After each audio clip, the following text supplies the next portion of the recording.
Bonjour à tous, c'est le journal de l'Afrique. Soyez les bienvenus. À la une ce soir, la colère de milliers d'Africains confinés en Chine, chassés de leurs logements et des hôtels. Ils dénoncent des actes xénophobes. Plusieurs gouvernements africains exigent de Pékin des explications. La Chine, elle, rejette tout racisme et promet ce lundi une amélioration de ses méthodes. Au Cameroun, le port du masque est désormais obligatoire, mais il est de plus en plus difficile de s'en procurer, notamment à Yaoundé. De nombreuses pharmacies sont en rupture de stock. Reportage dans ce journal. Et pour lutter contre le coronavirus, la Tunisie pourrait miser sur la chloroquine. Certains médecins y sont favorables. En attendant une réponse officielle du ministère de la Santé, l'industrie pharmaceutique tunisienne se prépare. Objectif, produire massivement et localement la molécule et ainsi éviter les ruptures de stock. Mais d'abord en Chine, ils sont victimes d'actes de discrimination et de xénophobie. Les membres de la diaspora africaine ne décolèrent pas. Ils se sont retrouvés confinés dans le pays et ils sont accusés par certains habitants d'être porteurs du coronavirus et de le propager. Certains Africains se retrouvent à la rue. On fait le point avec notre correspondant à Pékin, Charles Pellegrin. Les images se succèdent sur les réseaux sociaux depuis la fin de semaine dernière. Des Africains vivant en Chine, souvent dans le sud du pays, à Canton, qui se voient refuser l'accès à des restaurants, à des hôtels, qui se voient expulsés de leur logement et obligés de dormir dans la rue et qui se voient aussi confisquer leur passeport. Tout cela au nom de la lutte contre le Covid-19. Dans le foyer de cette pandémie, eh bien, la peur est désormais celle des cas importés, celle d'une deuxième vague d'infection. Les autorités ne cessent de le répéter, souvent sans expliquer que 90% de ces cas importés sont des citoyens chinois. En plus de cela, les frontières de la Chine sont fermées aux étrangers depuis le 26 mars dernier. C'est l'incompréhension de la part des gouvernements africains, de nombreux d'entre eux qui ont convié leurs ambassadeurs chinois respectifs pour exprimer leur mécontentement. C'est notamment le cas du Nigeria. Du côté de la Chine, eh bien, on minimise les faits et on dément certaines de ces accusations. Mais le mal est fait. Aujourd'hui, les relations sino-africaines ont pris un sérieux coup de froid. Et vous venez de l'entendre, plusieurs gouvernements africains ont fait part de leurs inquiétudes et demandent la protection de leurs citoyens. Du côté de Pékin, on essaye de désamorcer la situation. Il n'y a aucun racisme de la part des autorités locales chinoises. La Chine et l'Afrique sont des partenaires et des frères, dit-on au ministère des Affaires étrangères. Écoutez. La politique amicale de la Chine envers l'Afrique n'a pas été modifiée et l'amitié des pays et des peuples africains envers la Chine ne sera pas ébranlée. Nous n'accepterons aucune discrimination à l'encontre de nos frères africains. D'ailleurs, lors des premiers jours de l'épidémie en Chine, plus de 3000 étudiants africains à Hubei et Wuhan étaient en sécurité, à l'exception d'une personne qui a été infectée et rapidement soignée. Le Bénin l'a imposé à 12 communes, le Maroc à l'ensemble du royaume. À son tour, le Cameroun rend obligatoire le port du masque à toute la population. Plus de 25 millions de citoyens. Encore faut-il avoir des stocks suffisants. Reportage à Yaoundé où de nombreuses pharmacies sont déjà en rupture.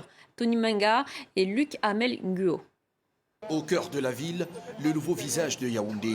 Alors que le virus continue de se propager, porter le masque en public est devenu obligatoire pour tous les Camerounais. Mais une obligation pas toujours respectée. Et certains ont attendu la dernière minute pour essayer de trouver un masque bon marché. C'est combien? C'est 500. Un peu moins d'€1, le prix proposé par cette vendeuse pour ses cache-nez en tissu local. Des masques de fortune vendus par de nombreux commerçants, mais boudés par les acheteurs. C'est difficile. On dit 500, mais les clients ont de 200, 100 francs. Les clients aiment plus le blanc, que c'est un peu comme si c'était médical. Dans la capitale, les masques chirurgicaux sont les plus recherchés, notamment dans les pharmacies comme celle-ci. Des masques réputés plus protecteurs, mais plus chers, ce qui n'empêche pas les clients de se les arracher. La décision des autorités d'imposer le port de masques aux 25 millions de Camerounais a déjà provoqué une rupture des stocks de cette pharmacienne.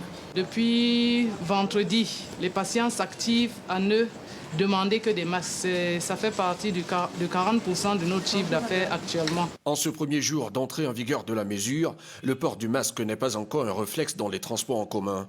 Abel, chauffeur de taxi, doit encore faire la pédagogie auprès de ses passagers, car certains doutent même de l'utilité du masque pour freiner la propagation du virus. Depuis le matin, ce n'est pas facile avec les clients. Comme il y a certains clients qui ne sont pas encore habitués au port des masques, mais ce que je rencontre depuis le matin, il y a ceux qui n'en ont pas.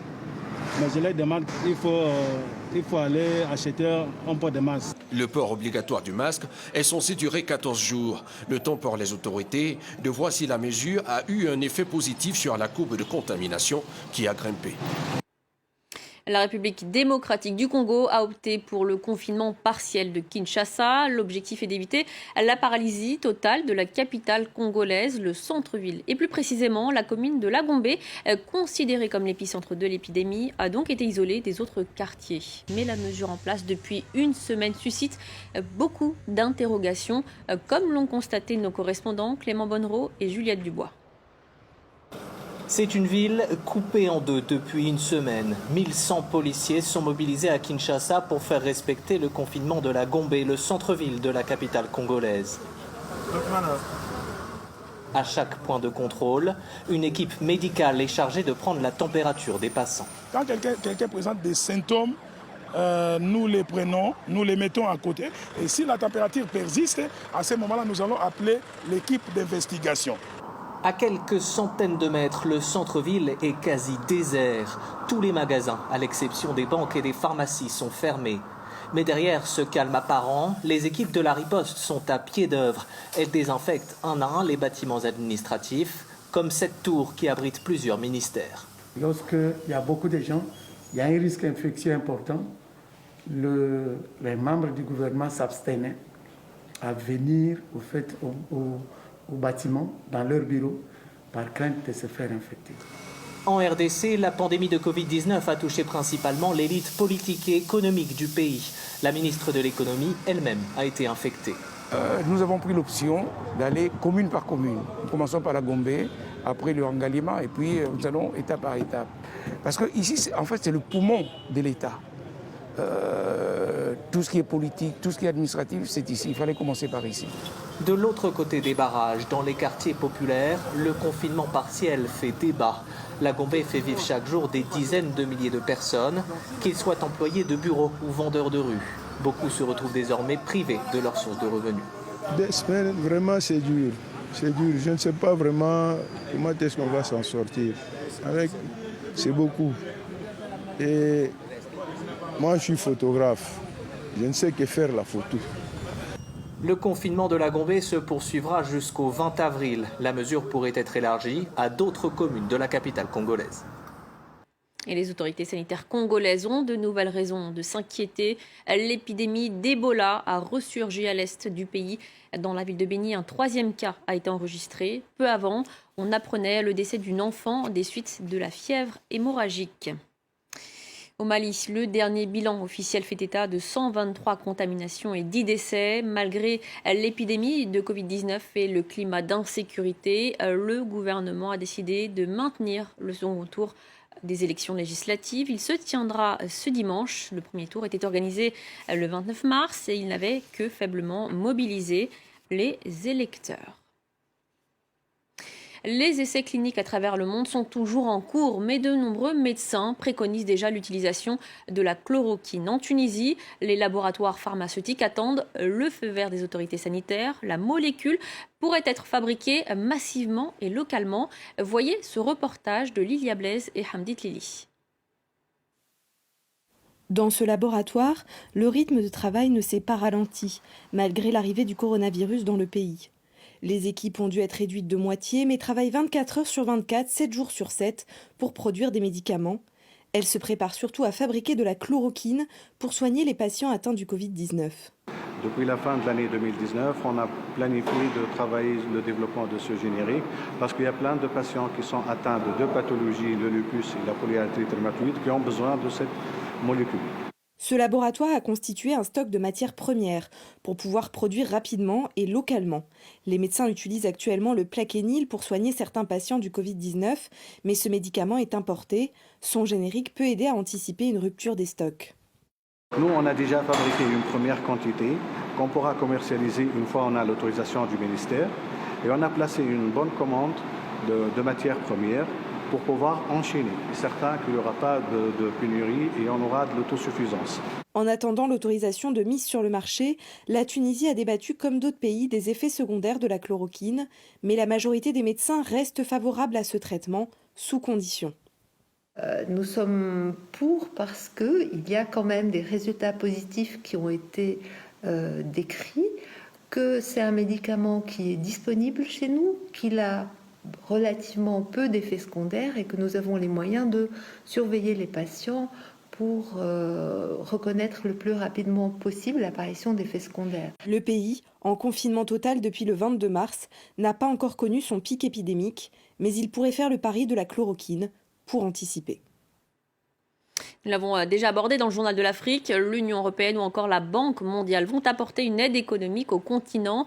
C'est aussi le cas de la France. Emmanuel Macron envisage même l'annulation de la dette publique de certains pays. L'annonce a été faite ce lundi soir lors de son allocution. On écoute le président français. Nous devons aussi savoir aider nos voisins d'Afrique à lutter contre le virus plus efficacement, à les aider aussi sur le plan économique, en annulant massivement leurs dettes. Oui, nous ne gagnerons jamais seuls. Parce qu'aujourd'hui, à Bergame, Madrid, Bruxelles, Londres, Pékin, New York, Alger ou Dakar, nous pleurons les morts d'un même virus. Et c'est la fin de cette édition. Merci encore de votre fidélité. Merci aux équipes en régie et à l'édition qui ont permis la réalisation de ce journal. Restez avec nous, l'information continue.